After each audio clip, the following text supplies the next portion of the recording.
We've been in the city of Calgary since 2015, and we provide different public art projects and events. Since the pandemic started, we initiated a new project with artist stories and health awareness series.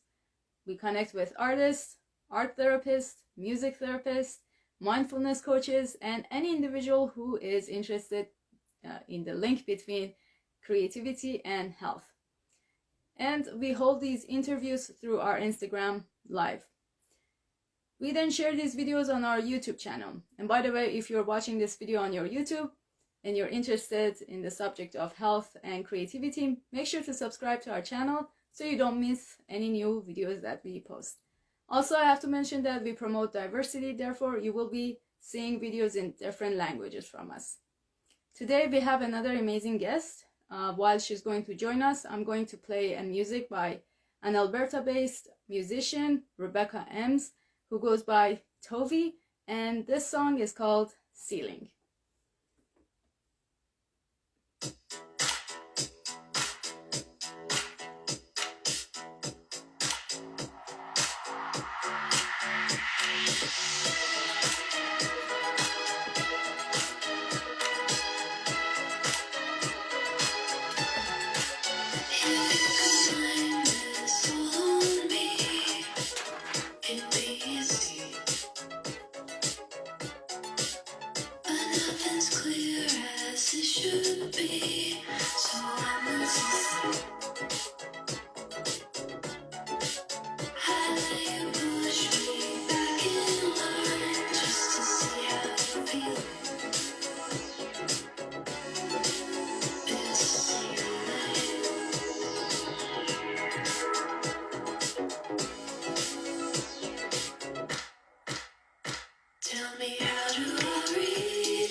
All right, I guess our guest is here. Let me just connect.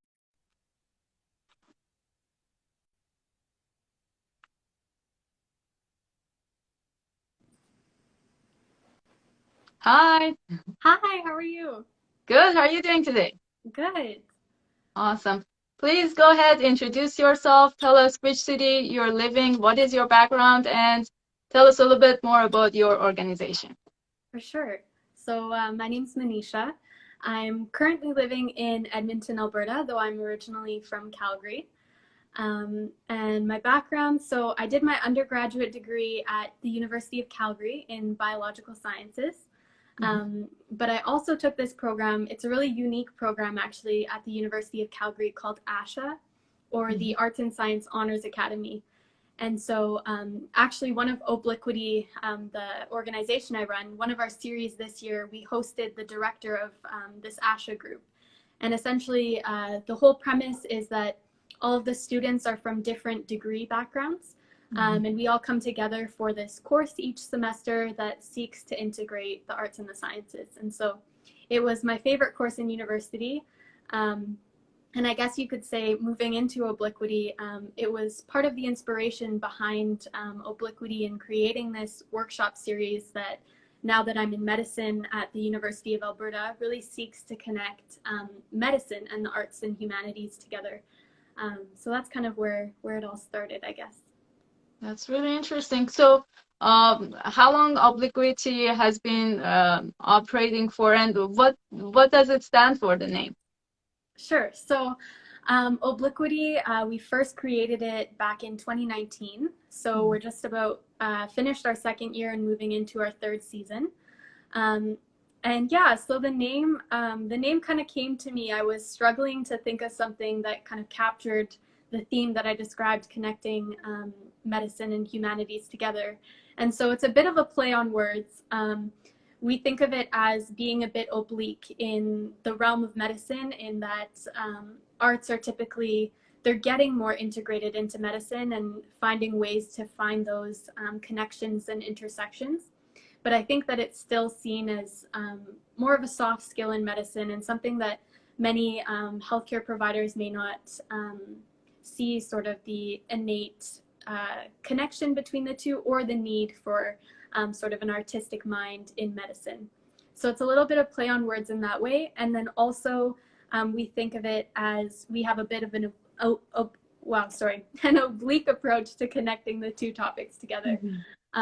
So one of my goals when I created Obliquity was to really emphasize that we wanted a multidisciplinary audience. So I didn't want this just to be directed to healthcare practitioners and kind of tell them to be a bit more artistic, explore the arts. I really wanted it to be this space where people from all different backgrounds, from the healthcare field, from community to even patients, where we could all join during these sessions and have conversations that really showcased diverse perspectives, and was able to create this space where sort of titles and designations and roles that one might usually have, or that kind of outlines what profession they're from, really doesn't exist anymore. And that these interactions are founded upon just basic human interactions, regardless of if that person is a patient or a doctor or a community member, just this very fundamental human interaction. That is so nice. It's a neat idea, and I really hope that it's going to be, more successful and more people get involved with it, because I find that it's really important that, doctors or whoever is in the healthcare would actually care a little bit. But it seems like, with how much work they have, they don't need, they've become a little bit farther and farther from the humanity. Or this is my perspective, from a patient perspective, Right. most often. So where the art part comes in, why art is important in this goal and Obliquity. Sure. So I guess I'll start off with talking about my artistic background. So for me, I'm more involved in more the literature side, and especially poetry. I write a lot of poetry. I have since I was in grade school, and I've just found that that's often been an outlet for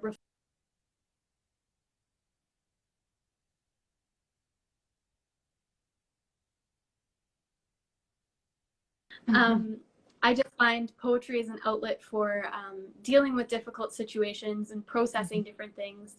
And oftentimes I find that it's a way that I explore new ideas as well. So even thinking about Obliquity started off as sort of an idea of just finding these different intersection points between the arts and sciences. Mm-hmm. And so the first year that we held the Obliquity series, the theme was called Necessary Reflections.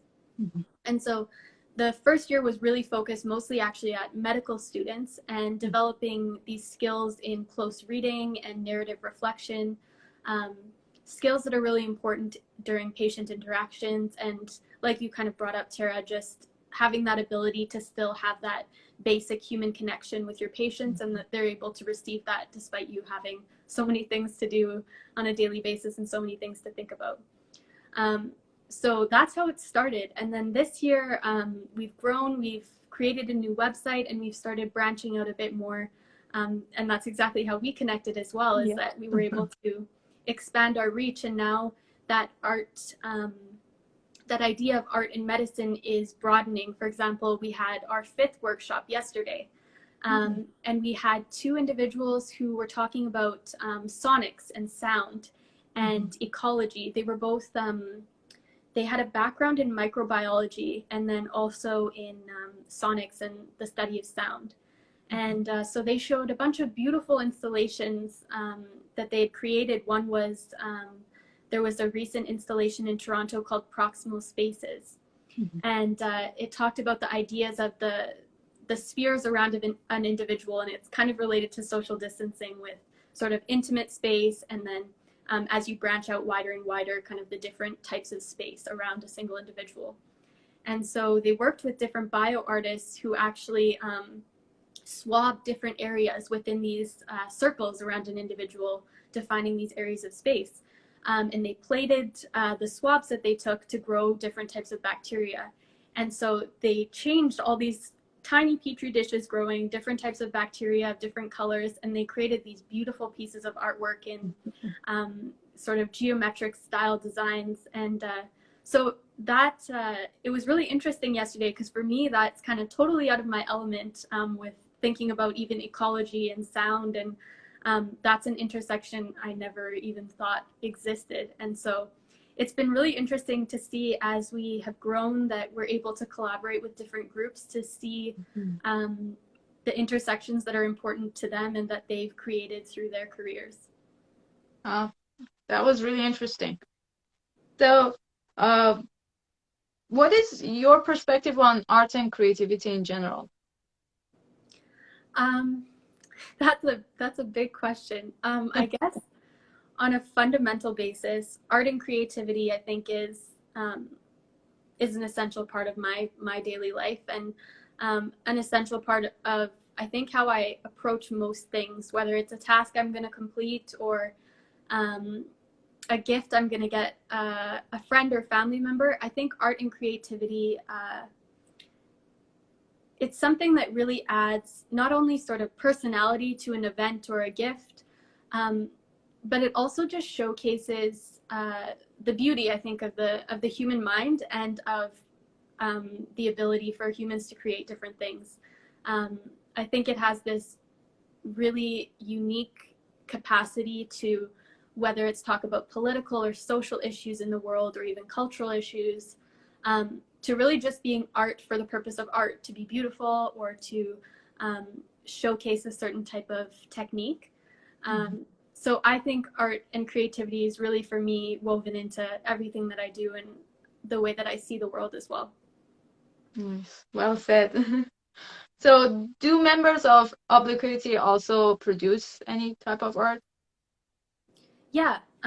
So as I mentioned, we have a huge range of participants or members that come to the workshops. So I can talk a little bit just about our team in general. So I talked about myself in poetry. We have a 2nd-year medical student. She actually designed our logo. For anyone who's seen it, it's beautifully done. And she, before she came into medicine, she actually did her undergraduate degree in the fine arts. And she has a studio, and she's an incredible artist, very talented. And we also have, I believe she's on the call with us now. We have another medical student at the Schulich School of Medicine. And she's really interested in the literature side of things as well, specifically analysis of poetry and of different pieces of literary work. And so that's the team itself.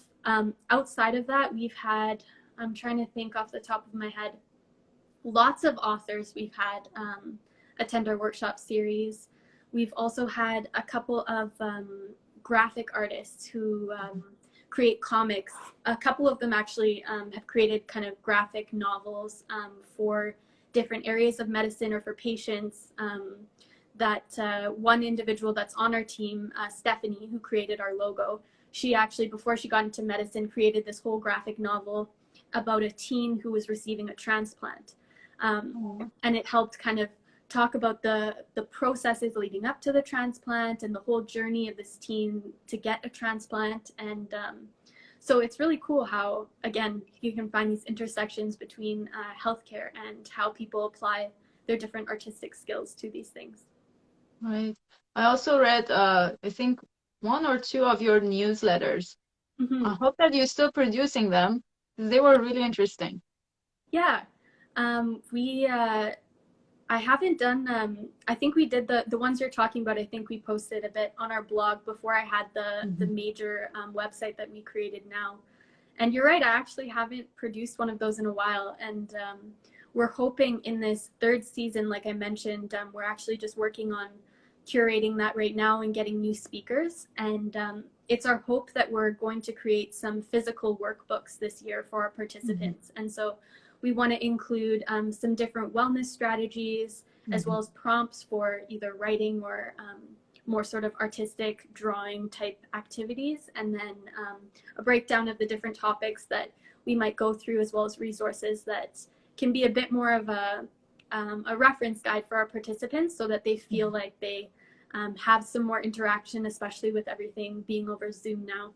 Exactly. Yeah. Wow, that's awesome. I'm looking forward to that. What do you think, if how does art or practicing art, do you think, improves mental health in general? Yeah, this is a really good question. I was thinking about this morning actually, and I think art is something that kind of gets people out of their usual headspaces, especially now, I think, with the pandemic, where everyone just seems to have a never-ending to-do list of things to do and back-to-back meetings on Zoom and all that. It allows people sort of a space where there doesn't have to be sort of a goal or a certain objective that needs to be achieved. It's sort of just art for the purpose of art, like I mentioned before. But I think fundamentally it really comes down to individuals having something they can do that they truly love, something that isn't a task, something that isn't a long process, I guess, in some ways, that people have to work towards and actively think about. And that's not to say that those things don't happen in the artistic process as well, because the artistic process can be very tedious and time consuming and difficult as well. But I think it's the act of love and almost of having that idea that it's sort of a pleasurable activity, a hobby, for lack of a better word, where it gives you this area where you can kind of do whatever you need to do in order to achieve whatever you set out your goal to be. And that self-directed idea is really what I think helps promote wellness, because people are able to kind of have that autonomy over their artistic practice and change it and adapt it based on whatever else is going on in their life. Whereas in the other areas of life, there's not so much flexibility. You can't really Exactly control too many things. Yeah. You have to just obey. Yes. So do you think your own art practice had any effect on your own health and well-being in general? Oh, definitely. Yeah. Like I mentioned earlier, poetry and writing has always helped ground me. And it's also helped me really navigate through difficult times. And I think I'm always one who likes to see how all the different possible situations would play out. And if there's a problem, all the options that I could go through to solve that problem. And so I think writing and also changing that sort of processing that we usually do in our minds, and oftentimes that kind of sends us down a loophole because we just get stuck in repeating these thoughts over and over again. And so for me, when I transition that into writing or even poetry, I'm able to focus kind of on the elements of what I'm dealing with or what I'm thinking about, and looking at it in that more fundamental basis helps me approach it in a, I guess, a bit more of a calm way and also a more simple way instead of the complex way that I've built up in my head that's sometimes difficult to break out of. Yeah, I think there's also, with art, maybe there's less responsibility. You take everything in your own hands, and if you make a mistake, so you made a mistake. It's not a big deal. Yeah. But in all the other areas of life, it's not that simple. You make a mistake, it's a big deal. You Yeah. have to take responsibility, and it may not be a mistake that you can just correct it easily. So that kind of just makes us a little bit rigid too, I find. So having that art practice helps to be a little bit more fluid maybe in life, and not taking everything so seriously and just being easygoing, maybe. Yeah, for sure.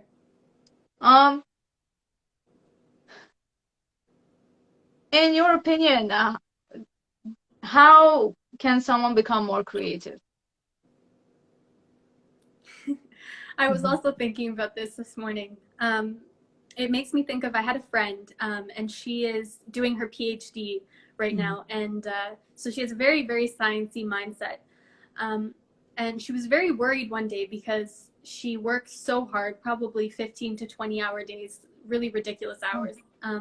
But she was worried because she's like, I don't have a hobby. I I don't go for runs, or I don't draw. And she was really concerned. Like, she was very stressed out by the fact that she didn't have sort of this outlet outside of her work. And I think my best answer to that is that it's really an exploration process. I think you need to try out a bunch of different types of ways of being creative, rather than taking the approach of, like, I don't know, you feel like you're not creative, so you go into drawing and you are trying so hard to draw no matter what happens. You just need to achieve drawing. And I think that like we just talked about, again, silos you into that rigidity and that inability to actually achieve the creativity that you went into to kind of seek and obtain. So I like to think of becoming more creative as really an exploratory process. It can be trying to cook a meal without a recipe and kind of trying different ingredients together and seeing what happens. Or it could be, I'm just looking at some flowers here, so I don't know, going to a store and trying to make your own arrangement of flowers. So I think that's where it starts, is finding what area or realm you're able to be creative in sort of naturally, and then building from there. Because I think if you start or begin an artistic activity with the hopes of becoming creative as a result, you'll probably fail through that process. So I think thinking of it as more of an exploration is really the best way to kind of achieve that. Okay, and have no expectations. Exactly, yeah. What are your recommendations for those individuals who want to start any sort of creative practice? I know you kind of touched a little bit on it, but do they go and explore all forms of art, you think, or they have to see if, I don't know, they just liked music and they have to just go and try music for sure? Yeah. So I think when you're going on this exploratory process, I think it's important to seek out individuals or even references that's their entire world. So if you want to explore music, for example, I think rather than just listening to music, I think you need to either watch a video of an artist talk about their process or what got them into music and the nuances that they can see. Because I think the the spark for creativity comes from seeing other individuals who are so passionate about their work and who have taken that time to really understand the different elements of their practice that really inspire them and drive their practices forward. So I would say, for example, I use music. Let's think about writing. I know Masterclass, that one website, has a bunch of different authors. I think Margaret Atwood is on there, and she hosts a class about how she approaches writing, what she thinks about, sort of what her schedule looks like when she's planning out a writing day. So I think sort of the day in the life approach to creativity is probably the best way to get a true representation of what that type of creativity looks like, at least for one person. And again, if the first person you look at maybe doesn't jive with your style or with how you wanted to approach things, don't stop at the first person. Definitely like find someone else, try and whether it's getting some recommendations for perhaps books that you could read about the topic, or maybe other videos that people have seen. Just making sure that you don't kind of give up too soon if the first person that you experience might not completely jive with you, because I think, Tara, you can probably relate to this. As an artist, I think we kind of sample from a bunch of different people's styles and practices as we are creating our own. I don't think any artist could say that they have a single inspiration or kind of mentor that they look up to. It's usually a huge variety of people that they've adopted little things from each person.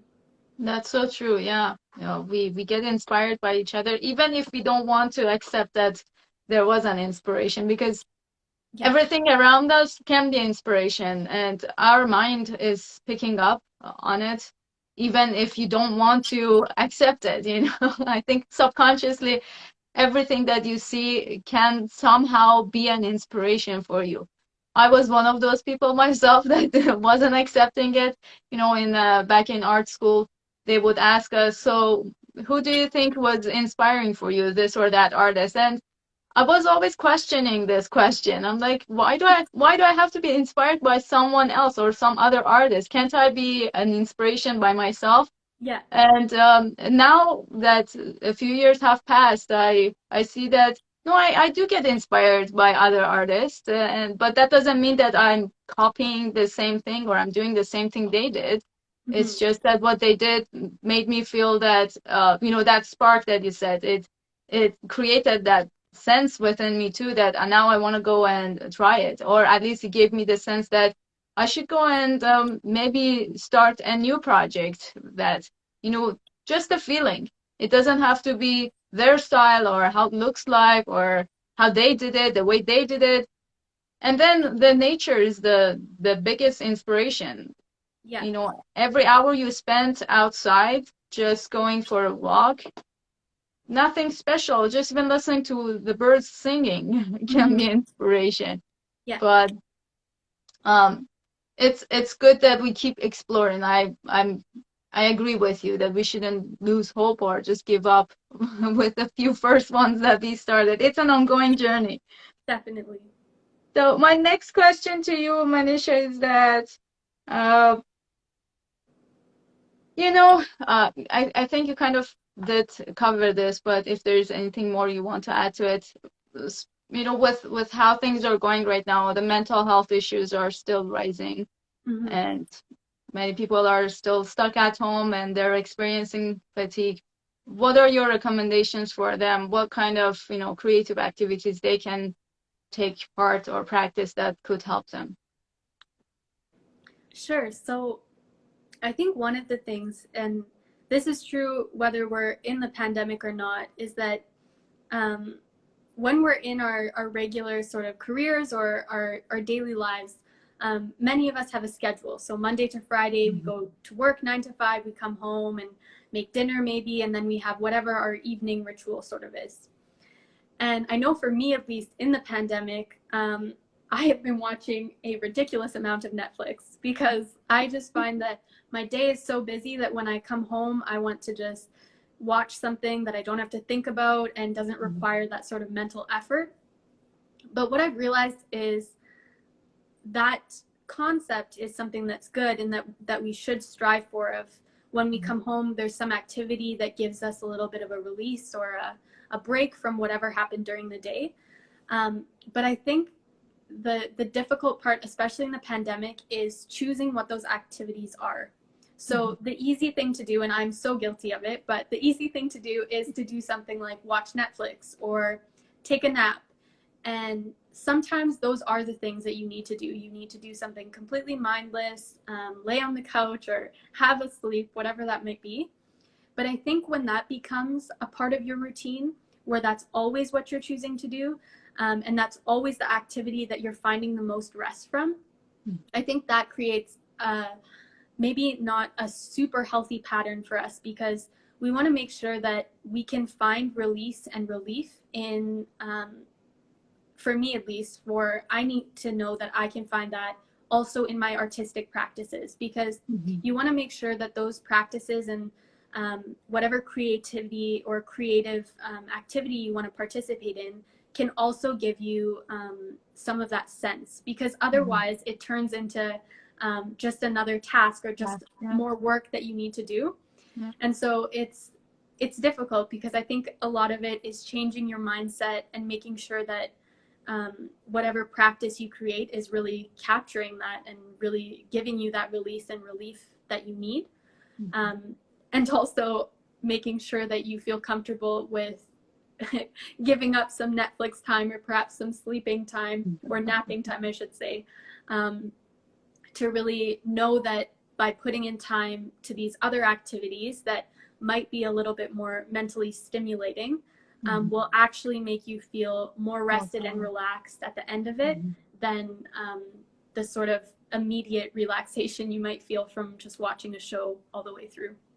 That's true. Yeah, resting is really important, especially for even creative people, because there's this assumption or perspective that creative people don't really do that much of planning, or like it just comes to them. And or there's this madness that it's just all of a sudden there's a time that the inspiration is there. Now you have to just go and just get it done and finish it, and when it's not there, you have nothing to create or produce. But I think it's a wrong assumption. We also do plan everything, we also have all of that scheduled, but the resting part is really important if we want to keep going. If you don't take rest, if you don't meditate, and you're right, even that Netflix watching helps a lot sometimes to just at least put you mentally in a different space that is not your bedroom that you've been spending like past year. All right. So my next couple of questions are kind of geared towards your creativity and your creative mind. If you could change anything about yourself, what would that be?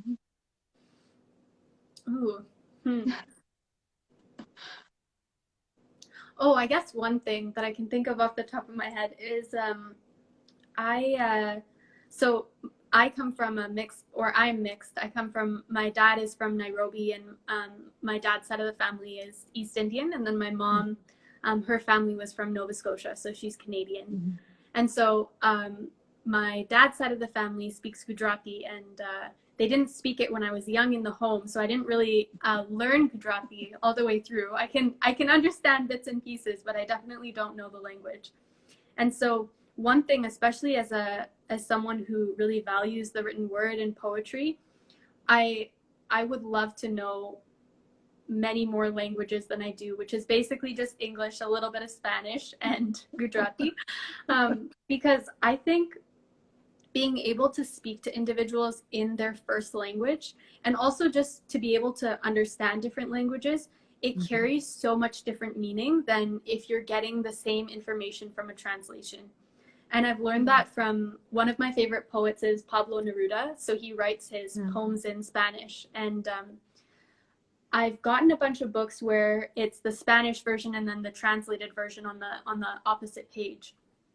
And it's really interesting to see how, even though sometimes it might be a direct translation, the meaning or even the sound of the poem is completely different. And I think that if I could learn more languages or know more languages, that it would just sort of open the doors to have these conversations with individuals, and to be able to understand these conversations on a more, again, fundamental basis from the original language. So yeah, that's definitely something that I wish I knew more languages. That's really interesting. We haven't had that one, you know, throughout all these talks that we had about like 110. You are actually our 118th guest of this Oh, wow. project. Yeah.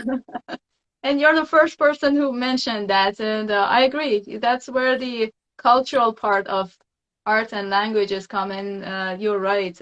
Each language, even if you do the direct translation, still it doesn't really carry or deliver the same meaning, because some words have more than just one meaning in one language. And it's also about the context of how things happen, and that doesn't really have an equivalent English or, you know, or equivalent in other language. It happens only in that area of the earth. Yeah, exactly. Yeah. And you have to know it, and you will understand it when you actually experience it. So it's really interesting that you mentioned that. And I also see that, you know, art, any form of art is just another language that we talk, whether it's through visuals or music, it's just another language. And the more we learn from other languages, the more we also understand the art itself, because that's the universal language. Yes. We all can see colors, we all can hear the music and hear how it sounds, and maybe our feelings and emotions are also universal through this art language that we use. So that was really interesting. Thanks for sharing that. So next question. If you could have a superpower, what would that be? Oh, I feel like my answer is going to be more cliche for this one. I think I'm going to say being invisible, because I really love surprising people. And I really love planning like secret events and things like that. It's that my face gives me away. So if I was able to be invisible, then I would be able to circumvent that issue of having someone ask me about a potential surprise, and I wouldn't be able to fake it with my face. So I think that would be a good superpower. That's great. All right. Yeah, I think that's great. If you could be invisible, you could be in many different places. Yeah. And nobody could know. You could be a good spy, maybe even. This is true, yes. Awesome. So, Manisha, how our viewers can reach out to you? Sure, yeah. So our Obliquity account would probably be the best. So it's at Obliquity_U of A. This is I joined in through my personal account. But even if people reached out to me on this account, I can just direct them back to the Obliquity page. Our website is probably the best way to get all the information that anyone would be interested in. So that one is www.obliquity13.com. I update that regularly, and it has also all of our workshop recordings on there as well now. And it also has the breakdown of all of our social media pages and our email on the website as well. Awesome. So where do you see Obliquity being in the next couple of years? Do you think more people will join from medical environment more, or you want to open it more to the public? I would probably say a bit of both. I think the goal for this year is really trying to get more medical schools involved. One of the things we were able to do is actually give, at the University of Alberta at least, medical students who attend the workshop series can get credit hours to a certain requirement we have in our curriculum that medical students have to complete. And so that has really helped with kind of integrating Obliquity into the medical scene, especially within the medical student realm. And then also it's allowed us to start to think about at other medical schools kind of what type of humanities programs they may offer, and if there's a space for Obliquity across Canada as well. And in relation to the public, as I mentioned at the very beginning, that is kind of forever Obliquity's goal, is to always maintain that multidisciplinary community. And we will never deny anyone access to our Obliquity workshop series. They're not designed to be sort of restricted in any sense.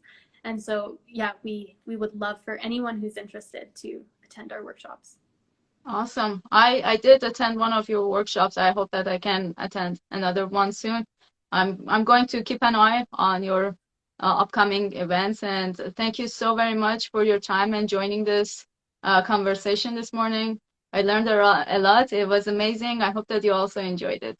Yes, this was great. Thank you so much for having me, Tara. I was really excited to get the email from you with the invitation, and I'm glad we were able to collaborate today. Me too. And thanks to everyone who joined us this morning on our live. I know so many people just popped in and out, and thanks for all the hearts that you sent us. All right. Goodbye to everyone. Bye.